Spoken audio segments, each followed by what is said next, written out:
আসসালামু আলাইকুম জাহাঙ্গীর ভাই, কি অবস্থা? ভালো আছেন? ও ভাই, ভালো আছি ভাই, খুবই ভালো আছি। এই বনের মধ্যে আসলে এখানে কি এই করতেছেন ভাই? চা বাগান দেখতেছি আপনার পিছনে। এই যে গরমের মধ্যে ভাই, এই চা বাগানে আছি। এই যে জায়গাটা একটু দেখান মানুষে, এই দেখেন কি সুন্দর চা বাগান।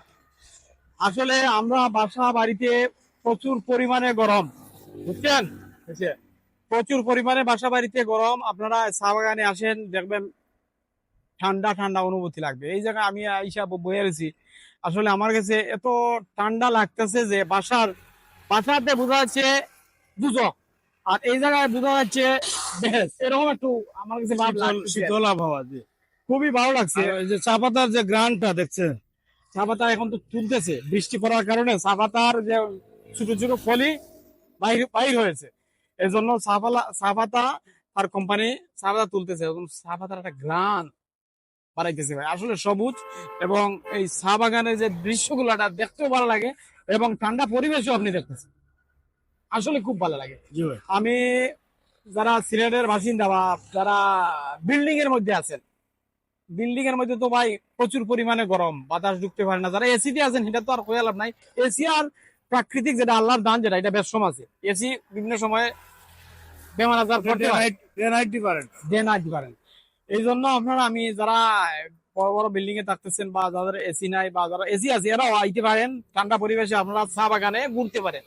দেখেন সিলেটের চা বাগান আসলে খুব সুন্দর। এই চা বাগান একটু জুম করে দেখান তো ভাইয়া, একটু জুম করে এই জায়গাটা দেখান, খুব খুব সুন্দর ভাই। এই যে মানুষ, এই যে অনেক পর্যটক, জনগণের অনেক আসছে পর্যটক এখানে দেখার আসছে। জন্য। আসলে আমরা সিলেটের মানুষও দেখি, বাইরে ছাড়া বাংলাদেশের মানুষ এই সিলেটের চা বাগানে আছে। আসলে চা বাগানটা দেখার মতোই ভাই।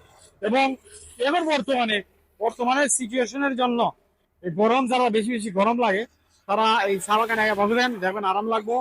ঠান্ডা ঠান্ডা শীতল অনুভূতি, প্রাকৃতিক উপায়ে, মানে আল্লাহর দেওয়া এসির ভিতরে মনে করেন চা বাগানে ঢুকে বসে থাকেন, আল্লাহর দেওয়া এসি এইটাই।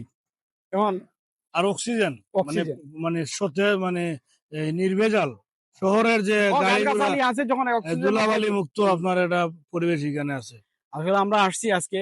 আসলে আমি এই জায়গাটা আমার কাছে ভালো লাগে, মাঝে মাঝে আমি আসি, আমি এদিকে যাই এই রাস্তা দিকে। উচিত সাথে আসলে আমাদের হ্যাঁ, সিলেটবাসীর জন্য মানে এইরকম জায়গা আছে, আমাদের উচিত আমরা এরকম জায়গা আমাদের মানে মাঝে মধ্যেই আমাদের মানে আসা নিজের ভালোর জন্য।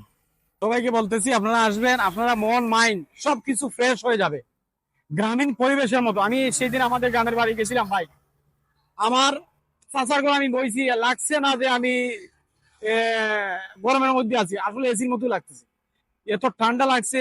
গ্রামের পরিবেশ আর শহরের পরিবেশ তো গরম, গরম পরিবেশে আমরা খুব কষ্টে আছি আসলে। এখন যে তাপমাত্রা সিলেটে বা সারা বাংলাদেশের তাপমাত্রা, কিন্তু সিলেটের বাইরে তাপমাত্রা বেশি, তবে আমরা সিলেটকে আল্লাহ রহমতে, আল্লাহ কিছু রহমত দিচ্ছেন, এজন্য আমরা সিলেটের খুব আবহাওয়াটা একটু শীতলযোগ্য আছে।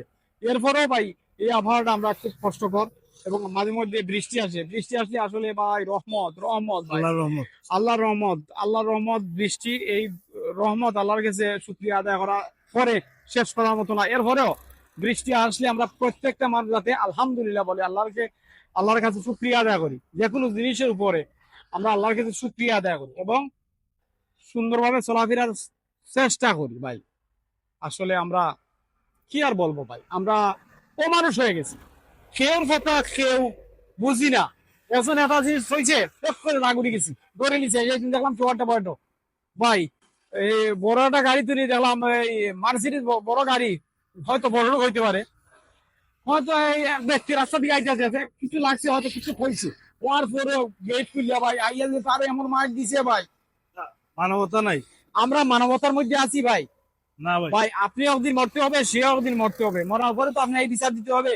এই বিচার কিন্তু আল্লাহ করবেন, একজনকে আপনি মারধর করছেন অন্যায় ভাবে, আপনি সবল ওইয়া দুর্বল রে আঘাত করছেন। যদিও হ্যাঁ, এই কিয়ামতের যদি দিন আল্লাহ এই দুর্বল ব্যক্তিরা সবল বানায় দিব, আর আপনারে দুর্বল বানায় দিব। ঠিক ইয়া কইব যে তোমারে যে এরকম ভাবে আক্রমণ করছে, তুমি ঠিক ওইভাবেই তুমি আজকে আমার সামনে আক্রমণ করো। যদি ঠিক ভাই আমি মানলাম সেও অন্যায় করছে, ভালো অন্যায় করলে আপনি কি ক্ষমা করে দেওয়া যায় না?